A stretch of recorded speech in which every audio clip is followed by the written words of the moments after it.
Diversification always आपको सिर्फ sector wise पे नहीं रखना है, इसको आपको कैप वाइज भी डाइवर्सिफिकेशन करना है। रिस्क जितना आप लोगे उतना ही प्रॉफिट होने के चांस भी आपके ज़्यादा होंगे। हम जब कोई भी कंपनी की शेयर्स बाय करते हैं तो हम वो कंपनी के एक वन टाइप ऑफ ओनर बन जाते हैं। हम वो कंपनी में डिसीजन नहीं ले सकते। मैं कहूँगा तो 70 × 100 एक जीरो बढ़ गया गाइस सिर्फ 5 मिनट।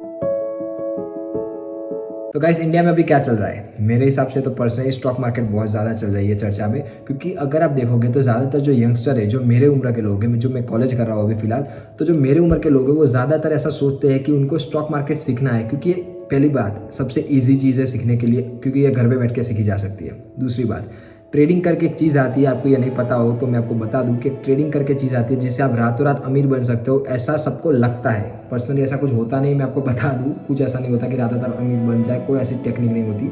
लेकिन सबको ऐसा लगता है यंगस्टर में कि रातों रात अमीर हम हो सके, इसलिए वो स्टॉक मार्केट में आते हैं। तो ये स्टॉक मार्केट आखिर होती क्या है और ये काम कैसे करती है, आज हम सीखने वाले। मैं आपसे एकदम बेसिक से सिखाने वाला हूँ, और एक स्टूडेंट हूँ तो एक स्टूडेंट से ज़्यादा कनेक्ट कर सकता हूँ मैं, मुझे ऐसा पर्सन लग रहा है। मैं कैसे सीखा मैं आपको एकदम डिटेल में सिखाऊंगा और मज़ा आएगा आपको सीख के।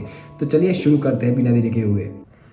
तो देखो, सबसे पहले मैं लिख देता हूँ कि स्टॉक मार्केट। अब देखो गाइस, स्टॉक मार्केट यहाँ पे अगर आप देख पा रहे हो तो दो टर्म है यहाँ पे, एक है स्टॉक और एक है मार्केट।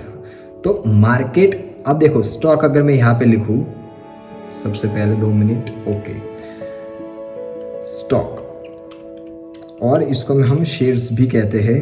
अब सादा इसका मतलब क्या हुआ कि स्टॉक मतलब क्या हुआ, आप उस कंपनी में कितने हिस्सेदारी हो। शेयर मतलब एक तरह से आप कितना शेयर कर रहे हो वो कंपनी में, इक्विटी अपनी। फॉर एन एग्जाम्पल, कोई भी कंपनी में ले रहा हूँ, यहाँ पे ए कंपनी है, बराबर, ओके, यहाँ पे मैं लिख देता हूँ ए कंपनी। अब ये ए कंपनी में समझ लीजिए कोई ओनर है, उसके प्रमोटर, हम ओनर को दो तरह से डिफाइन करते हैं, एक होता है प्रमोटर और ओनर। ये सब टेक्निकल टर्म है, ये सीखनी ना सीखनी वो आपकी बात है। बाकी ये समझ लीजिए कि कोई भी ए कंपनी है, उसका प्रमोटर या फिर ओनर, उसके पास समझ लीजिए for an example 80% of equity पड़ी हुई है कंपनी की, ओके। बाकी की जो 20% रिमेनिंग है, उसने सोचा कि मैं आम पब्लिक मतलब आपके और मेरे जैसे लोगों के लिए अवेलेबल कराता हूँ। तो वो अवेलेबल कैसे करा पाएगा? वो कंपनी को लिस्ट होना पड़ेगा हमारी इंडियन स्टॉक मार्केट में, और हमको अगर वो कंपनी में इन्वेस्ट करना होगा तो हमें वो कंपनी के क्या खरीदने पड़ेंगे? शेयर। अब देखो, हम जब कोई भी कंपनी की शेयर्स बाय करते हैं तो हम वो कंपनी के एक वन टाइप ऑफ ओनर बन जाते हैं। हम वो कंपनी में डिसीजन नहीं ले सकते, मैं आपको बता दूं, अगर आप ये सोच रहे हो तो डिसीजन नहीं ले सकते, लेकिन वो कंपनी के हम एज अ पार्टनर की तरह, स्लिप पार्टनर की तरह हम बन जाते हैं। तो हमारे पास अगर 20% शेयर यहाँ पे रह गए तो ये जो 20% है, ये शेयर में आप HNI, small HNI, big HNI, FIIs और DIS, ये सभी लोग बाय कर सकते हैं। जो ओनर के शेयर्स नहीं है वो 20% जो पब्लिक के लिए अवेलेबल कराए गए हैं उसी में सब खेल सकते हैं, ओके। तो आपको ये समझ आ गया होगा कि शेयर्स क्या होते हैं। अब मैं नीचे जाऊंगा तो देखो, अब मार्केट, 2 मिनट यहाँ पे,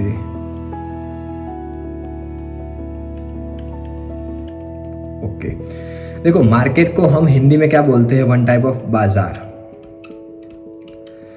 तो बाजार का मतलब ये हुआ कि बहुत सारे शॉप्स एक जगह पे कहीं पे इकट्ठा हुई है और वहाँ पे बहुत सारे कस्टमर आ रहे हैं लेने के लिए और या तो फिर कुछ सेल करने के लिए। उसको हम क्या बोलते हैं? बाजार बोलते हैं। या जैसे कि कोई सब्जी मंडी हो गई, उसको हम क्या बोलते हैं कि ये सब्जी वाले की बाजार है। या तो फिर कोई कपड़े की दुकान बहुत सारी खुली हुई है तो यहाँ पे क्या बोलते हैं कि यहाँ पे कपड़े का बाजार लगा हुआ है। वैसा ही सिर्फ होता है कि स्टॉक मार्केट मतलब जहाँ पे ज़्यादातर शेयर, बहुत सारे शेयर्स या तो फिर वो बाय हो रहे होते हैं या फिर सेल। ज्यादातर शेयर्स बाय और सेल एक ही जगह पे हो रहे होंगे तो उसको हम क्या बोलेंगे? बाजार या तो फिर मार्केट। अब इन दोनों के वर्ड के कॉम्बिनेशन से ही बना है स्टॉक मार्केट। तो क्या हुआ? Stock market. अब देखो, स्टॉक मार्केट, आप तो ये तो पता चल गया कि क्या होता है, बहुत सारे स्टॉक्स होते हैं, उसका मार्केट मतलब आप बहुत सारी कंपनी है उसमें आप ओनरशिप आप ले सकते हो, one type of sleep partner बन के। ओके, अब इसमें होता क्या है और करते काम इसमें कैसे है, अब ये समझते हैं। तो देखो, स्टॉक मार्केट में दो तरीके होते हैं ज़्यादातर कमाने के। फर्स्ट होता है हमारा बेसिक, जिसके बारे में आप सबको पता ही होगा, इसे हम इन्वेस्टिंग कहते हैं। सेकंड होता है जो एडवांस के लोग करते हैं, वो है ट्रेडिंग हमारी। अब देखो, इन्वेस्टिंग में अभी ले रहा हूँ, ट्रेडिंग हमें बाद में समझेंगे। तो इन्वेस्टिंग में क्या होता है, इन्वेस्टिंग बहुत सारी प्रकार की होती है। सबसे पहले जो आजकल पूरे इंडिया में सभी लोगों करते होंगे, म्यूचुअल फंड इन्वेस्टिंग या तो फिर सिप इन्वेस्टिंग। अब सीखो कि म्यूचुअल फंड इन्वेस्टिंग जो होती है, यहाँ पे मैं लिख रहा हूँ म्यूचुअल फंड, और ऐसा आप कोई भी SIP कर रहे हो, ये जो इन्वेस्टिंग है ये एकदम बेसिक एंड इजी होती है इन्वेस्ट करना है इसमें। ये कोई भी हम लोग कर सकते हैं, मैं भी कर सकता हूँ, आप भी कर सकते हो। अगर आप स्टूडेंट हो, 8th स्टैंडर्ड में भी हो तो भी आप कर सकते हो, क्योंकि इसमें ज़्यादा दिमाग लगाना नहीं होता और इसमें जो लॉस होता है वो लिमिटेड होता है, ऐसा माना जाता है। वैसे स्टॉक मार्केट में नॉलेज के बिना कुछ काम नहीं करना चाहिए, मैं तो ऐसा मानता हूँ, लेकिन लॉस लिमिटेड होता है इसमें म्यूचुअल फंड में। अब देखो, इन्वेस्टिंग में क्या क्या हम कर सकते हैं। सबसे पहले ये तो हो गया कि आप म्यूचुअल फंड बाय करते हो, तो इसके बारे में मैं एक डेडिकेटेड वीडियो बनाने वाला हूँ अपने चैनल पे, तो बने रहना मेरे साथ। बाकी लाइक एंड सब्सक्राइब करते हुए जाना अगर आपको मज़ा आ रहा है तो। देखो, इन्वेस्टिंग में और एक चीज़ होती है, हम डायरेक्ट किसी भी कंपनी के स्टॉक बाय करें, कोई भी particular company. For an example, मैं यहाँ पे कंपनी ले रहा हूँ टाटा पावर, एक एग्जाम्पल है गाइस ये। अब देखो, मैंने कंपनी उठाई टाटा पावर। अब इसमें मुझे अपनी एनालिसिस करने के बाद ऐसा लग रहा है कि यार ये कंपनी में मुझे स्लीप पार्टनर होना चाहिए, इसके जो प्रॉफिट है उसमें मेरी भी शेयरिंग होनी चाहिए अपने पैसे से। तो मैं क्या करूँगा, ये कंपनी के शेयर्स बाय कर लूँगा जो ट्रेड करते हैं NSE पे, मैं लिख ही देता हूँ NSE पे या तो फिर BSE पे। ओके, इसे मैं बाय सेल कहाँ पे कर पाऊँगा, तो आप इसे ब्रोकर के थ्रू बाय और सेल कर सकते हो, जो भी आप शेयर्स लेना चाहते हो या तो फिर देना चाहते हो किसी को। अब देखो, आप कभी भी अगर कोई भी स्टॉक बाय करते हो तो उसमें रिस्क बहुत ज़्यादा होता है। रिस्क हमारा जो है वो बहुत ज़्यादा हाई होता है, लेकिन जो हमारा रिटर्न ऑफ इन्वेस्टमेंट है, मतलब जो हमारा ROI है, वो भी बहुत ज़्यादा होता है। तो हमेशा एक चीज़ याद रखना कि रिस्क एंड ROI वो ऑलवेज इक्वल ही काम करते हैं, मतलब इन्वर्सली प्रोपोर्शनल नहीं है, डायरेक्टली प्रोपोर्शनल है। अगर आप थोड़े मैथ्स के टर्म जानते हो तो ये समझ चुके होगे आप स्टूडेंट हो तो रिस्क जितना आप लोगे उतना ही प्रॉफिट होने के चांस भी आपके ज़्यादा होंगे। अब ज़्यादातर लोग इन्वेस्टिंग क्या करते हैं, मैंने जैसे कि बताया कि वो SIP के थ्रू ही इन्वेस्ट करते हैं, और ये बेस्ट तरीका है, आपको करनी ही चाहिए। अगर आप नहीं करते तो चालू कर दो आज ही से, 500 200 300 रुपये आप जितना दे पाओ दे दो, लेकिन पर मंथ इन्वेस्ट करो और डिसिप्लिन के साथ करो। 3 से 4 साल आप इन्वेस्ट करोगे तो आपको रिटर्न दिखेगी। लेकिन अगर कोई स्टॉक इन्वेस्टिंग करता है, बराबर, मैं पर्सनली बता दूं मैं दोनों करता हूँ, लेकिन समझ लीजिए कोई अगर स्टॉक इन्वेस्टिंग करता है तो स्टॉक इन्वेस्टमेंट में आपको सबसे इम्पोर्टेंट चीज़ है डाइवर्सिफिकेशन। अब देखो, डाइवर्सिफिकेशन मतलब क्या हुआ, मैं आपको समझा दूँ। ये एक सर्कल है, इसको मैं थोड़ा बड़ा बना दूँ, 2 मिनट, यहाँ पे नीचे बना देता हूँ। ये रहा एक सर्कल है, ये प्रॉपर नहीं बना तो माफ़ करना उसके लिए। अब समझ लीजिए ये एक सेंटर पॉइंट है, यहाँ से मैंने डिवाइड किया। अब ये ऐसे टेढ़ी मेढ़ी लाइन क्यों बना रहा हूँ मैं आपको समझाता हूँ। अब देखो, डाइवर्सिफिकेशन का मतलब ये हुआ कि मेरे पास अपने पोर्टफोलियो में कौन कौन सी कंपनी में अपने पास रखूँ जिससे मेरी जो रिस्क कैपिटाइट है वो कम हो जाए। जितनी कम करूँगा, क्योंकि मुझे क्या करना है, जो ये रिस्क हाई है उसको मुझे मिनिमम पे लेके जाना है और रिटर्न ऑफ इन्वेस्टमेंट को और बढ़ाना है। तो क्या करें हम, इसके लिए टर्म आता है डाइवर्सिफिकेशन। Diversification, okay. अब देखो, डाइवर्सिफिकेशन का अगर आपको टर्म सीखना हो तो एक चीज़ याद रखना कि आपको 2 या फिर 5 कंपनी मिनिमम फाइंड करनी होगी जिस पे आप इन्वेस्ट करोगे। कभी भी एक कंपनी पे प्योरली बुलिश होके मत जाना। फॉर एन एग्जांपल, मैं यहाँ पे 1 2 3 4 एंड 5, 5 कंपनी रख रहा हूँ अपने पोर्टफोलियो में। ये एक एग्जांपल है वैसे। अब 5 कंपनी जो भी मैं अपने पैसों से इन्वेस्ट करने वाला हूँ, वो 5 कंपनी ऐसी होनी चाहिए जो अलग अलग सेक्टर में काम करती हो। ऐसा ना हो कि पूरी की पूरी इंडस्ट्री के ही में बुलिश हूँ, या तो फिर बैंक में ही बुलिश हूँ, या तो फिर IT और फार्मा पे ही बुलिश होकर बैठा हूँ। ऐसा नहीं होना चाहिए। एक कंपनी IT की रखो, एक ऑटो की, एक फार्मा की, एक इंडस्ट्री की, 2 एनर्जी की। आप ऐसे अपना पोर्टफोलियो बना सकते हो। लेकिन डाइवर्सिफिकेशन उसे ही कहते हैं कि अगर आप अलग अलग सेक्टर से एक एक अच्छी कंपनी आप इन्वेस्ट करो। और इसको मैं थोड़ा और एडवांस लेके जाता हूँ, क्योंकि अगर आप मेरी वीडियो यहाँ तक अगर देख रहे हो तो आपको एक बेनिफिट भी दे रहा हूँ, बोनस टिप। डाइवर्सिफिकेशन ऑलवेज आपको सिर्फ सेक्टर वाइज पे नहीं रखना है, इसको आपको कैप वाइज भी डाइवर्सिफिकेशन करना है। कैप वाइज मतलब क्या हुआ कि देखो, एक होती है हमारी मिड कैप, एक होती है हमारी स्मॉल कैप, एक होती है हमारी लार्ज कैप। ओके, आपको इसमें भी डाइवर्सिफिकेशन करना है। ऐसा ना हो कि यार सभी के सभी आप लार्ज कैप पे ही रखो, नहीं तो आपको रिटर्न कुछ दिखेगा ही नहीं। क्योंकि अगर आप मेरे एज के हो, मतलब आप अगर 20s या फिर 30s में हो, तो भी आप लार्ज कैप को थोड़ा ओछा, मतलब थोड़ा कम इन्वेस्टमेंट दे सकते हो। आपको ज़्यादातर इन्वेस्टमेंट यहाँ पे रखनी है, मिड कैप पे। और अगर आप थोड़े बुलिश हो, आप थोड़े यंग हो मेरे जैसे, तो आप स्मॉल कैप पे भी फोकस कर सकते हो, क्योंकि यहाँ पे रिटर्न ऑफ इन्वेस्टमेंट बहुत ज़्यादा होगी। और जैसा कि मैंने कहा था कि रिटर्न ऑफ इन्वेस्टमेंट होगी तो रिस्क भी बहुत ज़्यादा होगा। यहाँ पे रिटर्न ऑफ इन्वेस्टमेंट थोड़ी कम होती है लार्ज कैप पे, क्योंकि इसे हम एलिफेंट बोलते हैं। हाथी चलता धीमे है लेकिन डरता भी किसी से नहीं। इसे हम बोलते हैं कैमल, क्योंकि ये एक तरह से दौड़ भी सकता है लेकिन थोड़ा डर भी जल्दी जाता है, मतलब गिर भी जल्दी सकता है। और इसे हम बोलते हैं घोड़ा। ये थोड़ी अगर आवाज़ आती है तो डर के पूरा का पूरा भारत को लेके भी जा सकता है, और अगर दौड़ने पे आ गया तो इससे अच्छा कोई दौड़ नहीं सकता, ये आपको भी पता होगा। तो इन्वेस्टमेंट आपको यहाँ पे भी डाइवर्सिफिकेशन रखनी पड़ेगी। नॉट ओनली सेक्टर पे मत जाना, अकेले सेक्टर पे कभी मत रखना कि अलग अलग सेक्टर पे रखूंगा तो मेरी डाइवर्सिफिकेशन हो गई, नहीं। कैप वाइज भी रखना, तो जिससे आपकी प्रॉफिटेबिलिटी और ROI इंक्रीज हो सके। अब देखो, डाइवर्सिफिकेशन का टॉपिक मुझे लग रहा है आपका क्लियर हो चुका होगा, लेकिन एक एग्जांपल ले लेता हूँ फिर भी। समझ लीजिए आपने IT कंपनी से एक कंपनी उठाई TCS, ओके। सेकंड आपने बैंकिंग से एक कंपनी उठाई जिसका नाम था IDFC, ओके। थर्ड आपने कोई भी फार्मास्यूटिकल कंपनी उठाई जिसका नाम मैं समझ लीजिए रख रहा हूँ जायडस, ओके।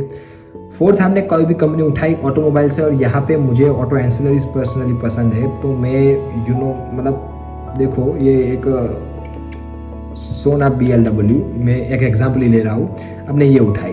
और पांचवी कंपनी, अगर आप अच्छे मतलब अगर आपको पता है कि मोनोपोली क्या होती है, डिओपोली क्या होती है, तो आप मोनोपोली कंपनी कोई भी उठा ली फिनेंस सेक्टर की, समझ लीजिए CDSL, ओके। एवरग्रीन कंपनी है ये वैसे। तो ये अगर आप यहाँ पे देख पा रहे होगे तो ये कॉम्बिनेशन ऑफ अ सेक्टर भी हो रहा है, ये सेक्टर को भी सेटिस्फाई कर रहा है पूरा का पूरा मेरा चार्ट। और तो और ये जो कैप वाइज है वो भी डाइवर्सिफिकेशन हो रहा है, क्योंकि ये स्मॉल कैप कंपनी है IDFC वाली, ये जो कंपनी दिखा रहा हूँ ये मिड कैप है, ये भी मिड कैप वाली कंपनी है CDSL, ये one type of large cap हो चुकी है, और ये भी लार्ज कैप कंपनी है, आपको पता ही होगा। तो ये मेरी कैप वाइज भी डाइवर्सिफिकेशन हो गई, और तो और मेरी जो सेक्टर वाइज की डाइवर्सिफिकेशन थी वो भी हो चुकी। तो यहाँ से मेरी प्रॉफिटेबिलिटी होने के चांसेस इंक्रीज हो गए। और जो मेरा रिस्क था कि समझ लीजिए कोई भी IT नहीं चला तो कोई बात नहीं, ये सब मुझे प्रॉफिट देंगे, कभी अगर बैंकिंग नहीं चला तो कोई बात नहीं, मुझे ये जो इतने बचे हुए वो सब प्रॉफिट देने वाले हैं। तो इससे मेरा रिस्क एपिटाइट बहुत ज़्यादा कम हो गया, और मेरा रिटर्न ऑफ इन्वेस्टमेंट भी इंक्रीज हो गया, ओके। अब कंटिन्यू करते हैं। अब देखो गाइस, इन्वेस्टिंग करते हुए एक बात याद रखना कि इन्वेस्टिंग में होते हैं 3 से 4 फ्रेम, टाइम फ्रेम इसके हम बोलते हैं। आपको मैं लिख के समझाता हूँ, टाइम फ्रेम, ओके। अब कौन से टाइम फ्रेम पे आपको रखने चाहिए अपने पैसे, कितने समय के लिए। फॉर एन एग्जांपल, अगर आप शॉर्ट टर्म इन्वेस्टमेंट, मतलब सिर्फ एक, मैं इसको ऐसे शॉर्ट टर्म नहीं बोलता, स्विंग ट्रेडर इसको मैं बोलता हूँ, वन टाइप ऑफ। इसको आप अगर आप ट्रेडिंग, अगर आपने अभी नई टॉपिक पढ़ा है तो कोई बात नहीं, इसको मैं स्विंग इन्वेस्टिंग लिख देता हूँ, ओके। देखो, स्विंग इन्वेस्टर मैं उसे मानता हूँ जो अपने पैसे को 1 मंथ से 2 मंथ तक मैक्स रख सके, उससे ज़्यादा नहीं। 1 से 2 मंथ से ज़्यादा वो पैसे अपने स्टॉक मार्केट में नहीं लगाना चाहते, इसे हम कहते हैं स्विंग इन्वेस्टिंग। अब ये हो गई हमारी फर्स्ट टाइप। सेकेंड टाइप होती है शॉर्ट टर्म इन्वेस्टिंग, ओके। अब देखो, शॉर्ट टर्म इन्वेस्टिंग वो होती है जो अपने पैसे 6 महीने से लेके 1 साल तक लगा सकता है मैक्स, ओके। बाद में आती है हमारी मिडिल या तो फिर मीडियम टर्म इसको आप बोल सकते हो, जो 1 साल से 2.5 साल तक लगा सकता है मैक्सिमम अपने पैसे। ओके। और फोर्थ होती है जो मेन, जो ज़्यादातर लोग नहीं कर पाते और करनी चाहिए, जिससे आप प्रॉफिटेबिलिटी बहुत ज़्यादा खतरनाक निकल पाओ, मतलब आप अपने बच्चों को अच्छे से अच्छे स्कूल में डाल पाओ, उसके लिए सबसे बेस्ट होती है लॉन्ग टर्म इन्वेस्टिंग, जो होती है 3 साल से लेके, अब मैं तो इसको ऐसा मानता ही नहीं कि इसकी कोई लिमिट है, इसको मैं इन्फिनिटी ही लिख देता हूँ। चलो, अब जहाँ तक इसको रखना चाहो आप रख सकते हो क्योंकि यहाँ पे पता है क्या होता है, यहाँ पे एक टर्म होती है, आजकल तो सबको इसका वर्ड पता ही होगा, कि हम इसे बोलते हैं कंपाउंडिंग। गुजराती में इसको बोलते हैं कि व्याजने व्याज मलવું, मतलब इंटरेस्ट का भी इंटरेस्ट मिलना। ये एक 8th वंडर ऑफ वर्ल्ड इसे मैं मानता हूँ, और दुनिया भी मानती है इसे 8th वंडर ऑफ वर्ल्ड, क्योंकि इसमें जो मैजिक होता है कितने सालों बाद, मेरे हिसाब से तो 3 साल बाद, वो आप सोच भी नहीं सकते। खतरनाक आपके रिटर्न बनते हैं 3 साल बाद, अगर आप तभी भी इन्वेस्टिंग कंटिन्यू करते हो तो। अब देखो, स्विंग ट्रेडिंग किसे करनी चाहिए? जो ऐसे लोग हैं जो मार्केट को रेगुलरली वॉच कर सकते हैं। मतलब आप समझ लीजिए, आप कोई भी जॉब कर रहे हो, लेकिन आपको एक बीच में कुछ टाइम फ्रेम मिलती है जिससे आप सीख पाओ और देख पाओ मार्केट के क्या क्या हुआ, कल क्या होने वाला है, जिसको थोड़ी बहुत चार्ट पैटर्न रीड करनी आती है, उसके लिए स्विंग इन्वेस्टिंग बेस्ट ऑप्शन है। मैं पर्सनली प्रीफर नहीं करता, मैं आपको बता दे रहा हूँ। सेकेंड है शॉर्ट टर्म इन्वेस्टिंग। ये अगर आप करते हो तो इससे अच्छा तो मैं इसमें एफडी ही मानता हूँ, कि आप एफडी और आरडी, ये दोनों में से आप कोई भी ओपन करा लो बैंक में जाके, ये बेस्ट है। क्योंकि शॉर्ट टर्म इन्वेस्टिंग में पता है क्या है, आप मार्केट को प्रिडिक्ट नहीं कर सकते। अगर आप ये सोच रहे हो कि मैं प्रिडिक्ट करूँ मार्केट को और यहाँ से मुझे ऐसा लग रहा है कि 1 साल में ऊपर जाने वाली है, तो ऐसा होगा नहीं। क्योंकि अगर आपने देखा कि मार्केट पिछले साल, जो गया साल था 2025 का, उसमें क्या रिटर्न दिया, मतलब मार्केट में आप सोचो, और गोल्ड और सिल्वर ने क्या ज़बरदस्त रिटर्न दिए थे। अगर आप उसकी जगह कुछ नहीं, और एफडी और आरडी में भी पैसा रखते तो भी आपके पैसे ग्रो हुए थे। तो देख लो, अगर आप 1 महीने या 1 साल या फिर 6 महीने अगर आप इन्वेस्टिंग सोच रहे हो, तो मेरे हिसाब से तो आप एफडी में ही पैसे रखो, कोई फ़र्क नहीं पड़ता कि आप शॉर्ट टर्म करो या फिर ना करो। अब आती है मेन चीज़, मिडिल टर्म इन्वेस्टिंग, और आपको मीडियम टाइम, मतलब मिडिल टाइम फ्रेम में क्या करना चाहिए। देखो, 1 साल से 2.5 साल का जो पीरियड होता है, इसे मैं गोल्डन पीरियड मानता हूँ। क्यों? ज़्यादातर ट्रेडर और ज़्यादातर इन्वेस्टर यहाँ से ही पैसा बनाते हैं और अमीर भी होते हैं। क्यों? क्योंकि 1 से 1.5 साल में कोई भी स्टॉक में अगर मोमेंटम आता है तो वो आ जाता है, 2 साल में वो मोमेंटम खत्म हो जाता है। हर एक स्टॉक की, मैं आपको यहाँ पे लिख देता हूँ, हर एक स्टॉक की एक साइकिल होती है चलने की। मतलब समझ लीजिए कोई भी स्टॉक है वो शायद 1 साल तक सिर्फ ऐसे ऐसे ही बढ़ेगा। ओके, बाद में वो क्या होगा कि यहाँ पे वो बढ़ा, बाद में एक टाइम आएगा कि यहाँ से वो फ्लैट हो जाएगा, ना मोमेंटम यहाँ से ना ऊपर जाएगा और ना तो यहाँ से नीचे, एक साइडवेज मार्केट में ही वो घूमता रह जाएगा। तो ये जो 1 साल का टाइम फ्रेम था, ये वाला 1 साल का जो टाइम फ्रेम था, अगर आपने यहाँ पे पैसे लगाए तो मे बी आपकी विनिंग प्रोबेबिलिटी इतनी ज़बरदस्त बनेगी कि 1 से 2.5 साल में आपके रिटर्न जो होंगे वो मे बी पर ईयर आप आराम से 20% कमा पाओ। और ये किसी को छोटे रिटर्न लग रहे हो तो सॉरी, क्योंकि मुझे तो ये 20% बहुत ज़्यादा लगते हैं अपने हिसाब से। तो बाकी तो जिसका हर एक का पॉइंट ऑफ व्यू होता है, मुझे तो 20% ऑफ रिटर्न इनफ लगते हैं। बाकी देखो, अगर आप मिडिल टर्म इन्वेस्टिंग करते हो, मतलब मीडियम टर्म इन्वेस्टिंग, तो मेरे हिसाब से बेस्ट है और ये आपको करनी ही चाहिए।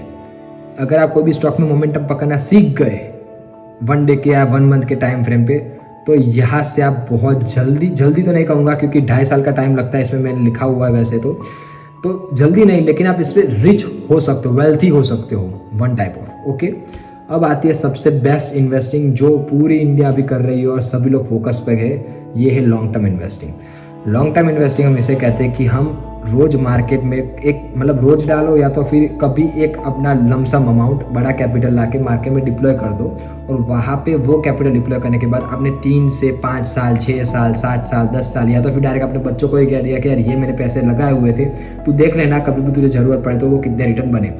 ऐसी जो इन्वेस्टिंग होती है वो आपको अनइमेजिनरी रिटर्न देती है।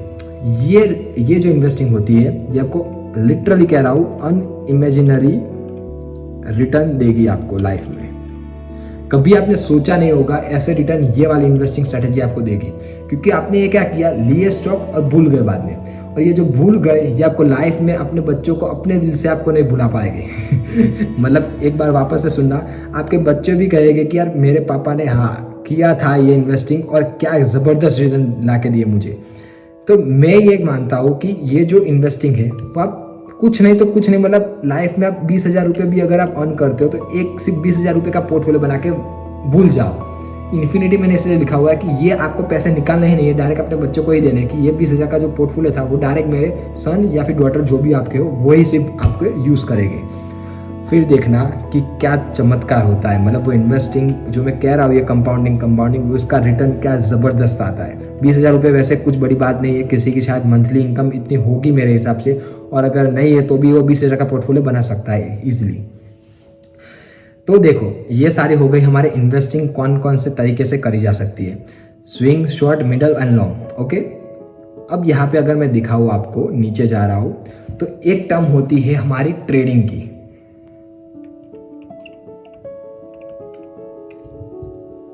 देखो ट्रेडिंग आजकल कोई भी लोग, ज़्यादातर जो लोग हैं वो ट्रेडिंग को इतना ज़्यादा इन्फ्लुएंस कर रहे हैं, इतना ज़्यादा इन्फ्लुएंस कर रहे हैं कि बच्चा आज एक ही चीज़ मुंह पे लेके घूम रहा है कि मुझे FNO करना है, बस FNO करना है, कुछ भी हो जाए FNO करना है, फ्यूचर्स एंड ऑप्शन खेलना है, 0 हीरो ट्रेड खेलनी है, मतलब हुआ तो गए नहीं तो आए तो फिर अरबपति। एक बात मैं आपको बता दूँ, मैं भी पहले ऐसा ही था, मैं भी स्टूडेंट हूँ, मैंने आपको बताया।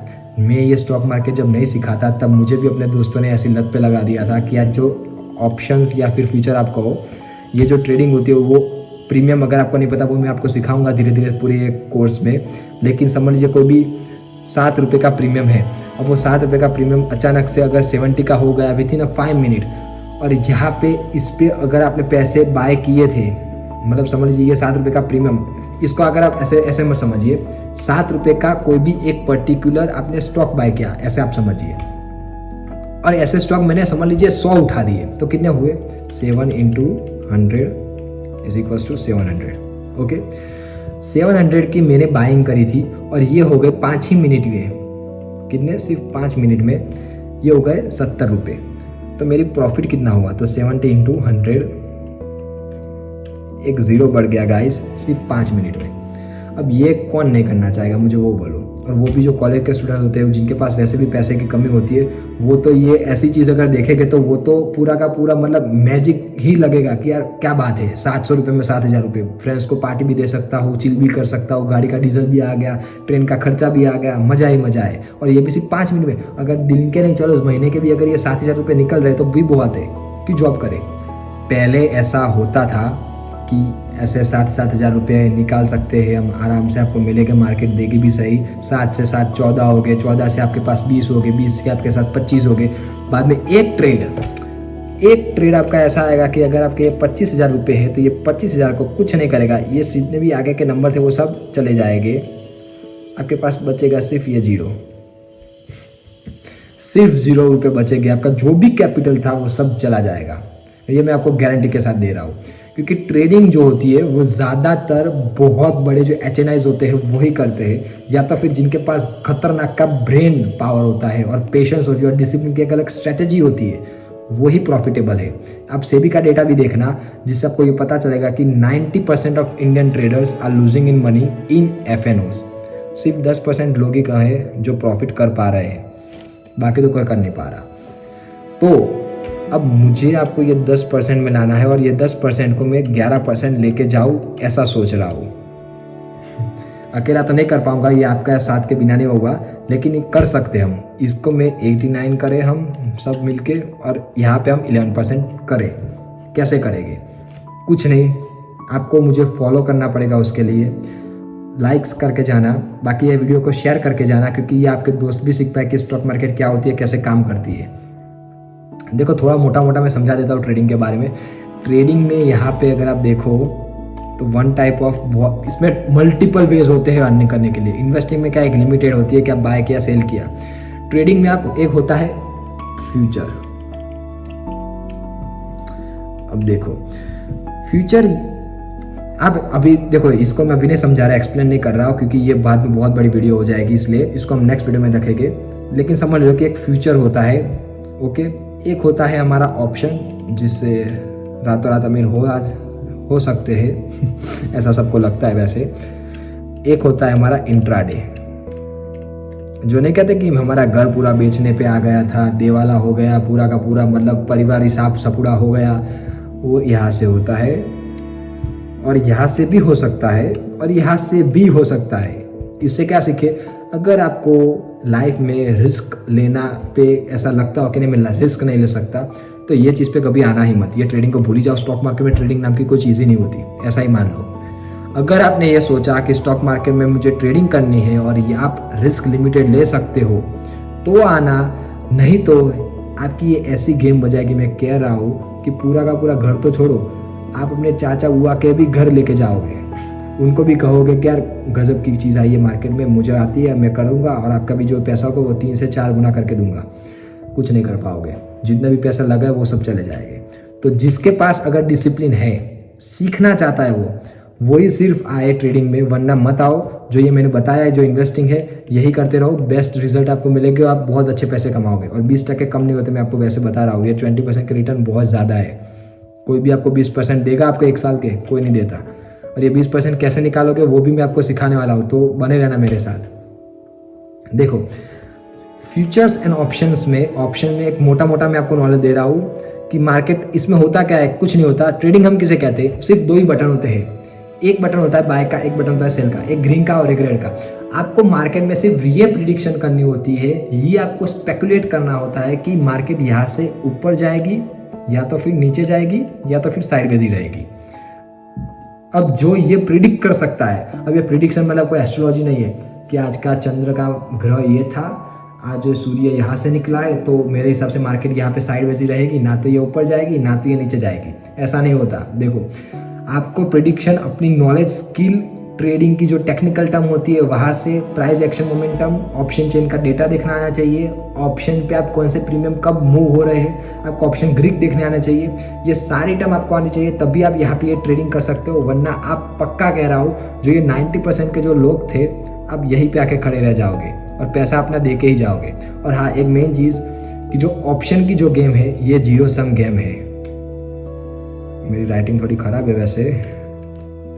देखो, जीरो सम गेम क्या हुई, अगर मेरा 1 लाख रुपीज़ का लॉस हुआ तो आपका 1 लाख रुपीज़ का प्रॉफिट हुआ होगा, वो बात पक्की है। मतलब किसी का जितना नुकसान, उससे दूसरे बंदे का उतना ही प्रॉफिट हुआ होगा। ऐसा नहीं है कि मार्केट में कहीं नया रुपये आ गया, नया कुछ नहीं आएगा। जो भी है वो सिर्फ अंदर के अंदर ऐसे घूमता ही रहेगा। कहाँ पे, ऑप्शन पे। पैसा सिर्फ घूमता है, एक की जेब से जाएगा और दूसरे की जेब पे आ जाएगा। एक भी रुपया या तो यहाँ पे कम नहीं आएगा या ना तो यहाँ पे ज़्यादा मिलेगा।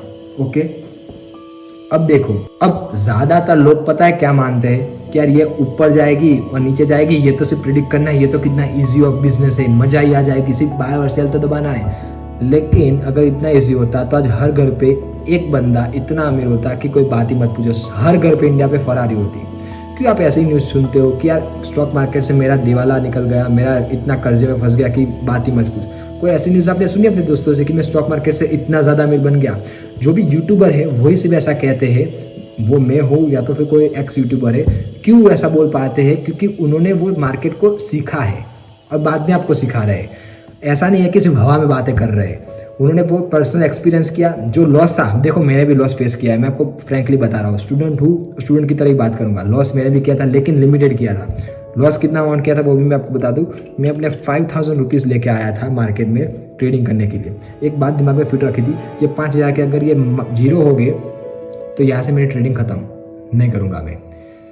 एक चीज़ अच्छी हुई मेरे साथ कि ये 5000 से जब मैंने ट्रेडिंग स्टार्ट करी, इसके मैंने 7000 रुपये किए। मैंने अपने 2000 रुपये बाहर निकाल दिए यहाँ से। वापस से मेरा कैपिटल इनिशियल आ गया 5000 पे। ये 5000 रुपये मेरे वापस से ज़ीरो हो गए। मेरा जो कैपिटल बचा वो था 2000 रुपये, तो नेट मेरा लॉस हुआ था 3000 रुपये का। ये मेरा लॉस था। ओके, पर यहाँ से मैंने अपनी ट्रेडिंग जर्नी स्टॉप कर ली थी पूरे 1 साल के लिए। मैं पूरा ट्रेडिंग सीखा। मैं पर्सनली आपको बता रहा हूँ, बुक कोई भी रीड नहीं करना। मुझे बुक रीड करना बहुत कंटाल आता है।